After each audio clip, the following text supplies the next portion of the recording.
Jakarta yang pemilihannya akan dilaksanakan pada bulan Februari tahun 2017. Bahwa meskipun pada kunjungan kerja tersebut tidak ada hubungannya dengan pelaksanaan pemilihan Gubernur DKI Jakarta, akan tetapi oleh karena terdakwa telah terdaftar sebagai salah satu calon gubernur, maka ketika terdakwa memberikan sambutan dengan sengaja memasukkan kalimat yang berkaitan dengan agenda pemilihan Gubernur DKI dengan mengaitkan surat Al-Maidah ayat 51 yang antara lain mengatakan sebagai berikut. Ini pemilihan kan dimajuin, jadi kalau terdakwa tidak terpilih pun terdakwa berhentinya Oktober 2017. Jadi kalau program ini kita jalankan dengan baik pun Bapak Ibu masih sempat panen sama terdakwa, sekalipun terdakwa tidak terpilih jadi gubernur. Jadi cerita ini supaya Bapak Ibu semangat. Jadi gak usah pikiran, nanti kalau gak kepilih pasti Ahok programnya bubar. Enggak, terdakwa sampai Oktober 2017. Jadi jangan percaya sama orang, kan bisa aja dalam hati kecil Bapak Ibu gak bisa pilih terdakwa, ya kan dibohongi pakai surat Al-Maidah 51 macam-macam itu hak Bapak Ibu ya. Jadi kalau Bapak Ibu perasaan gak enak, perasaan gak bisa kepilih nih karena terdakwa takut masuk neraka, karena dibohongi gitu, ya enggak apa-apa. Karena ini kan panggilan pribadi Bapak Ibu, program ini jalan saja. Jadi Bapak Ibu gak usah merasa gak enak. Dalam nuraninya gak bisa milih Ahok, gak suka sama Ahok nih, tapi programnya gua terima. Kalau terima gak enak dong, jadi utang budi. Jangan Bapak Ibu punya perasaan gak enak, nanti mati pelan-pelan loh karena stroke. Bahwa dengan perkataan terdakwa tersebut, pemeluk dan penganut agama Islam yang merupakan salah satu golongan rakyat Indonesia seolah-olah adalah orang yang membohongi dan membodohi dalam menyampaikan kandungan surat Al-Maidah ayat 51 yang merupakan bagian dari Al-Quran, kitab suci bagi umat Islam, tentang larangan menjadikan non-muslim sebagai pemimpin kepada masyarakat dalam rangka pemilihan Gubernur DKI Jakarta. Karena menurut terdakwa, kandungan surat Al-Maidah ayat 51 tidak ada hubungannya dalam memilih kepala daerah, di mana pendapat tersebut didasarkan pada pengalaman terdakwa saat mencalonkan diri sebagai Gubernur Bangka Belitung. Saat itu terdakwa mendapatkan selebaran-selebaran yang pada pokoknya berisi larangan memilih pemimpin non-muslim, yang antara lain mengacu pada surat Al-Maidah ayat 51 yang diduga dilakukan oleh lawan-lawan politik terdakwa. Bahwa surat Al-Maidah ayat 51 berdasarkan terjemahan Departemen atau Kementerian Agama adalah, wahai orang-orang yang beriman, janganlah kamu mengambil orang-orang Yahudi dan Nasrani menjadi pemimpin-pemimpinmu.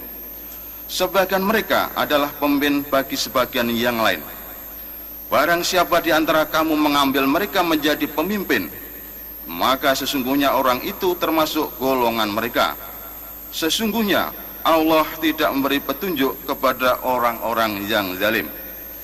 Di mana terjemahan dan interpretasinya menjadi domain bagi pemeluk dan penganut agama Islam, baik dalam pemahamannya maupun di dalam penerapannya. Bahwa perbuatan terdakwa yang telah menyatakan bohong kepada orang lain, dalam hal ini pemeluk dan penganut agama Islam sebagai salah satu agama yang diakui di Indonesia, yang menyampaikan kandungan surat Al-Maidah ayat 51 tentang larangan menjadikan non-muslim sebagai pemimpin dalam rangka pemilihan Gubernur DKI Jakarta sebagai suatu penghinaan terhadap satu golongan rakyat Indonesia, sejalan dengan pendapat dan sikap keagamaan Majelis Ulama Indonesia atau MUI tanggal 11 Oktober 2016 angka 5 yang menyatakan bohong terhadap ulama yang menyampaikan dari surat Al-Maidah ayat 51 tentang larangan non-muslim sebagai pemimpin adalah penghinaan terhadap ulama dan umat Islam. Perbuatan terdakwa Insinyur Basuki Cahayapurnama alias Ahok sebenarnya diatur dan diancam pidana dalam pasal 156 Kitab Undang-Undang Hukum Pidana.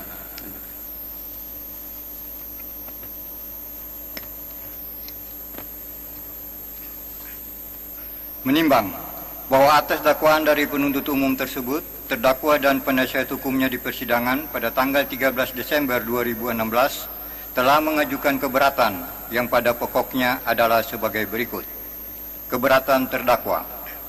Menimbang bahwa terdakwa di dalam nota keberatannya pada pokoknya mohon agar majelis hakim memutuskan menyatakan dakwaan saudara jaksa penuntut umum tidak dapat diterima atau batal demi hukum karena tidak ada niat terdakwa untuk melakukan penistaan terhadap umat Islam dan penghinaan terhadap para ulama dengan fakta-fakta sebagai berikut.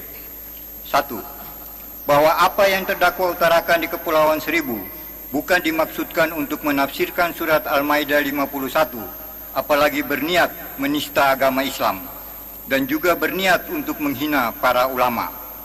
Namun ucapan itu terdakwa maksudkan untuk para oknum politisi yang memanfaatkan surat Al-Maidah 51 secara tidak benar karena tidak mau bersaing secara sehat dalam persaingan pilkada. Dalam hal ini bisa jadi tutur bahasa terdakwa yang bisa memberikan persepsi atau tafsiran yang tidak sesuai dengan apa yang terdakwa niatkan atau dengan apa yang terdakwa maksudkan pada saat terdakwa berbicara di Kepulauan Seribu. 2. Bahwa sebelum menjadi pejabat, secara pribadi, terdakwa sudah sering menyumbang untuk pembangunan masjid di Belitung Timur, dan kebiasaan ini tetap terdakwa teruskan saat terdakwa menjabat sebagai anggota DPRD tingkat 2 Belitung Timur. Dan kemudian, sebagai Bupati Belitung Timur, terdakwa sudah menerapkan banyak program membangun masjid, musola, dan surau, dan bahkan merencanakan pembangunan pesantren dengan beberapa kiai dari Jawa Timur.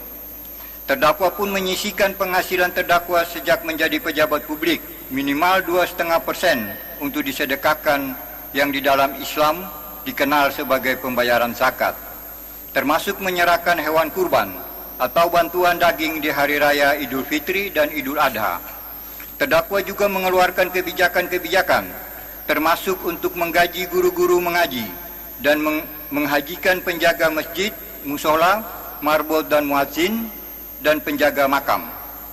Ketika menjadi Gubernur DKI Jakarta, terdakwa juga membuat banyak kebijakan, di antaranya kebijakan agar di bulan suci Ramadan, para PNS dan honorer bisa pulang lebih awal dari aturan lama jam 15 waktu Indonesia Barat, terdakwa ubah menjadi jam 14 waktu Indonesia Barat, agar umat muslim dapat berbuka puasa bersama keluarga di rumah, sholat maghrib berjamaah, dan bisa tarawih bersama keluarganya. Terdakwa juga ingin melihat Balai Kota mempunyai masjid yang megah untuk PNS, sehingga bisa melaksanakan ibadahnya ketika bekerja di Balai Kota. Karena itu Pemda membangun Masjid Fathahillah di Balai Kota. 3. Bahwa pandangan terdakwa tentang surat Al-Maidah ayat 51 telah ditulis dalam bukunya yang salah satu subjudul dari buku terdakwa yang berjudul Belitung di Balik Ayat Suci, Berlindung di Balik Ayat Suci, ditulis pada tahun 2008, isinya sebagai berikut. Selama karier politik terdakwa, dari mendaftarkan diri sebagai anggota partai baru, menjadi ketua cabang, melakukan verifikasi, sampai mengikuti pemilu, kampanye pemilihan bupati, bahkan sampai gubernur, ada ayat yang sama yang terdakwa begitu kenal digunakan untuk memecah belah rakyat dengan tujuan memuluskan jalan meraih puncak kekuasaan oleh oknum yang kerasukan roh kolonialisme. Ayat ini sengaja disebarkan oleh oknum-oknum elit karena tidak bisa bersaing dengan visi misi program dan integritas pribadinya. Dari oknum elit yang berlindung di balik ayat suci agama Islam, Mereka menggunakan surat Al-Maidah 51. Isinya,